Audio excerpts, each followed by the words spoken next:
Hey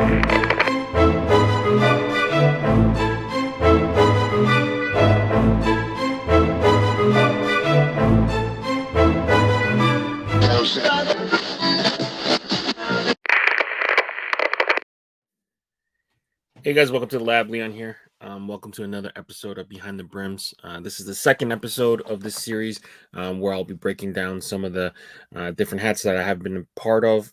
Today we'll be reviewing the 81 Olives hat that drops tomorrow exclusively with Styll Canada. This was a fun project for me to be involved with.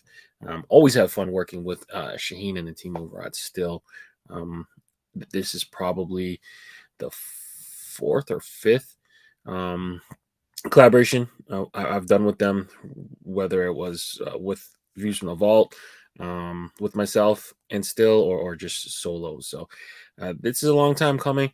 Want to kind of give you guys a breakdown of the hat and my thought process behind it and some of the things that went behind this good release. So I hope you guys enjoyed this video and subscribe to the channel and like for more content. So, and I have to say that Kobe was one of the inspirations behind this behind the brims segment. Like he had this series of videos with ESPN Plus called Detailed, where he would break down film and do voiceovers and kind of just walk you through different plays or break down certain players' games. But yeah, like I wanted to bring some sort of aspect to that, to the hat game. I know we do reviews a lot on Views from the Vault, but through This Week in Caps or our previous show or even standalone videos, but sometimes more can get said when you're kind of alone in the lab and kind of thinking about, breaking down a hat and, the different logo choices or the color swatches, fabric choices, color choices, stuff like that. So kind of watching those videos as I was younger, and that kind of gave me the idea of what I wanted to do and what I wanted to bring to this type of video series. So hopefully you guys do enjoy that. I think one thing that's hard as an adult is kind of watching Kobe grow up, and he's one of the first like real big heroes, at least someone of my age, that we've lost. So Kobe's one of those guys that did so much. He was larger than life. He was easy to kind of hate when he was a player because he was a Laker for life and he just did so much damage against everyone. But later in his retirement, he kind of stepped away, and you got to see a different side of him, being a girl dad, and be around his family. Beats just so much about his family and that Mamba mentality that he kind of spreaded through other players throughout the league. What was amazing, like he took a mentoring role with like players like DeMar DeRozan, Luka Doncic, Jason Tatum, and you can kind of see Trae Young, and you can kind of see his influence throughout the league still to this day. So, it's tough. He was one of the first heroes that someone, yeah, like I said, someone my age. I'm closer to 40 than I am 30, but one that we really lost early. And I think that's one of those things that that trauma is always gonna like stay with stay with us. Like we get reminded all the time, this is the anniversary of Kobe doing this, or this is the anniversary of Kobe doing that. The 81 point game is always going to be something that is looked at because it's the second best scoring output ever. But I hope that this hat kind of pays a good tribute to such an amazing person. So fortunately he did it against the Raptors. But yeah, it's still something that we can't ignore. All right, so let's take a look. I'm going to give you guys a quick little breakdown of some of my inspirations for the hat, some of the design aspects, the thread colors, the choices, and kind of go from there. So let's take a look. 81 Olives. So this was a very hard game for me because Kobe did it against my beloved Raptors. I remember vividly us being in a rut and both teams really, really needing this game. Vince Carter had just been traded semi-recently. There was a newish coach, Sam Mitchell. And I remember being up at halftime. I think we were up by like 14 at halftime. Kobe had only had like 20 something points, 26 points, I think, at half. And it was looking like um, Kobe versus, the Toronto Raptors. And there wasn't really anyone else on his team doing anything. But yeah, he ended up having one of the most historical games ever. Unfortunately, I remember staying up specifically to watch it. I didn't watch much Kobe growing up live because I'm a Raptor fan first, and the Raptors play in the East, Lakers play in the West, so their games were always much later. But I made it a point to watch this game because we don't really play them often. Um, this was one of the first, or one of the only visits to them that year over to Los Angeles, so I made sure to watch it.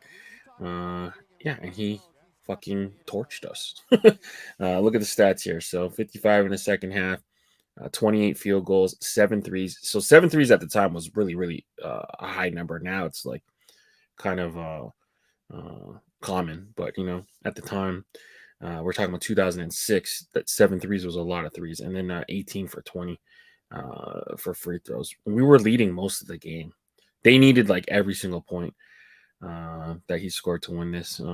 I think he ended up like sitting out the last couple minutes because they were actually up, and our spirits were completely destroyed. Um, but yeah, like finding a good hook for this as a Raptor fan is always going to be tough. He did this against the Raptors. Um, I didn't want to do like the simple LA Dodger colors. I mean, LA Dodger hat in LA colors. I mean, it's been done to death. I'm wearing one that's like super old. Hat Club did a bunch of them in the crossover collection. Um, I didn't really want to do a shoe hook because it's just plain Laker colors. I mean, maybe an off white, purple would work.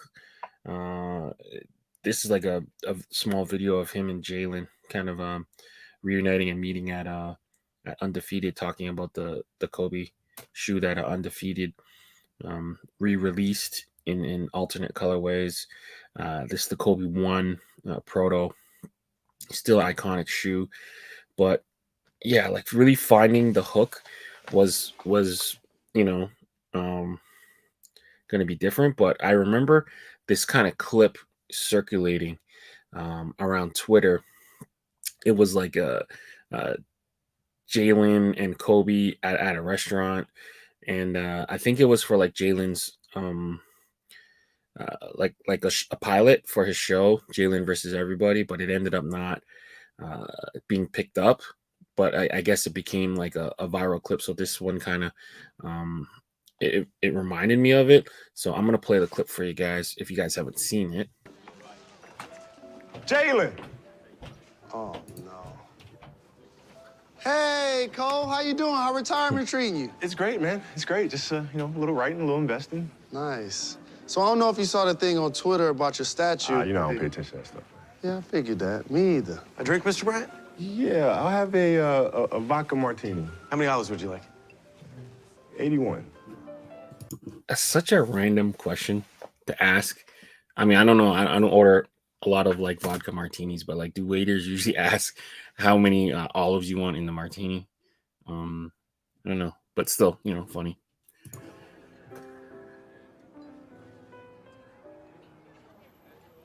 It's hilarious.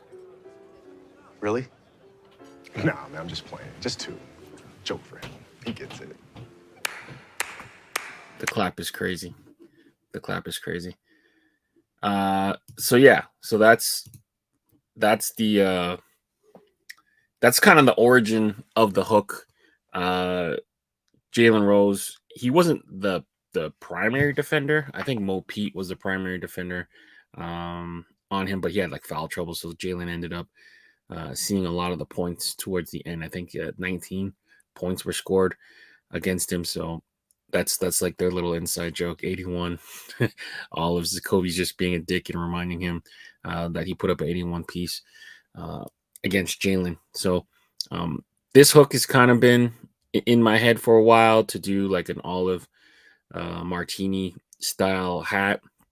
And yeah, let me show you guys the original mock-ups.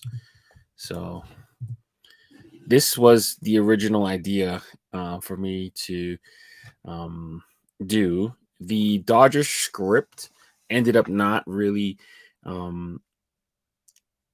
going with the era of it didn't really match the era of the 1981 World Series. Dodgers ended up winning the World Series in 81.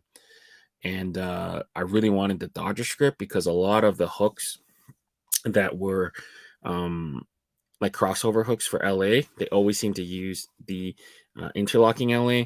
So I originally wanted to do the Dodger script, but I think the Dodger script didn't line up exactly for the 1981, so we ended up having to shift from the Dodger script into what eventually became the logo we use in the hat. But yeah, this is the original mock-up, the original idea: off-white, olive, gray bottom. Shaheen had approached me about some ideas for like this kind of olive ripstop-y material, um, and I had this mock-up already kind of in my head, this concept already in my head. So I had sent him over this, and then eventually it kind of changed and molded into what became the hat. So let's take a look.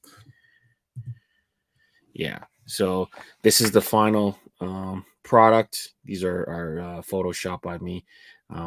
The side patch, the 81, I think it came out perfect.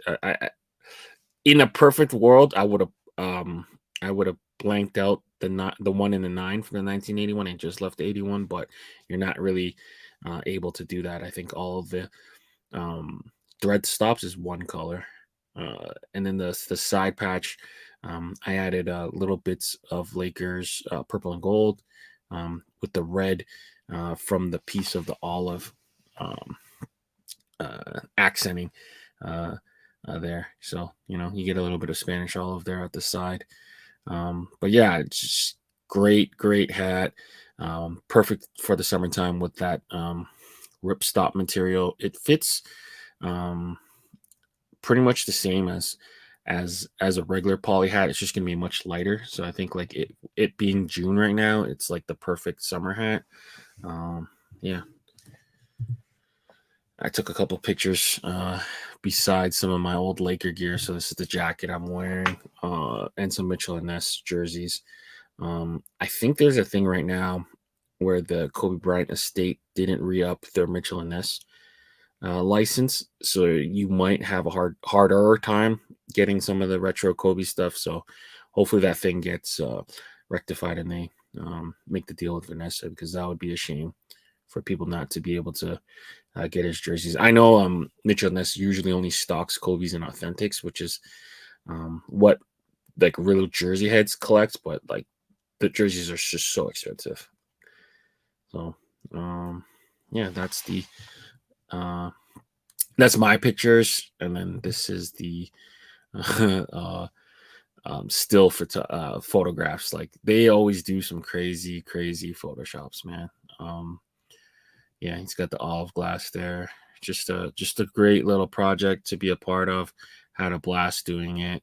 I think we dropped the ball a little bit in terms of extras. If we would have did like an olive martini glass with the 81 in it as a pin, I think that would have been so cool. But yeah, so quick reminder, this hat drops tomorrow, so Tuesday, June 13th, noon Eastern, still.ca. Yeah, hope you guys cop it. If not, maybe the next time. But let me know in the comments what you thought of the design. Was it a good hook? What would you have done differently? But I definitely had a lot of fun making this hat with Shaheen and the team over at Styll. They've always been great to work with, great partners. For myself and the Views from the Vault family, they've always treated us with nothing but respect. So hopefully you guys enjoyed this video. Follow for more content, and yeah, I'm out. Peace.